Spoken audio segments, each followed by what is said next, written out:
સમાચારોની તો જમ્મુ કાશ્મીર પોલીસે અમરનાથ યાત્રીઓ પર થયેલા આતંકી હુમલાના મામલામાં મોટી સફળતા મળી છે।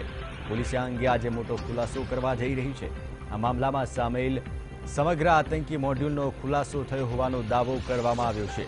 દક્ષિણ કાશ્મીર પોલીસે આ મામલામાં ઓવરગ્રાઉન્ડના આખા જથ્થાની ધરપકડ કરી છે। પોલીસ તેમને હથિયાર વગરના આતંકી ગણાવી રહી છે। આતંકીઓએ અમરનાથ યાત્રીઓ પર હુમલા માટે ફંડની વ્યવસ્થા કરી હતી। કોલ ડિટેલની તપાસમાં ઓવરગ્રાઉન્ડ વર્ક્સ પોલીસના હાથમાં આવ્યા છે। તેઓ એકબીજા સાથે વાતચીતમાં કોડવર્ડનો ઉપયોગ કરતા હતા, જેના કારણે પોલીસની નજરમાં આ લોકો આવ્યા।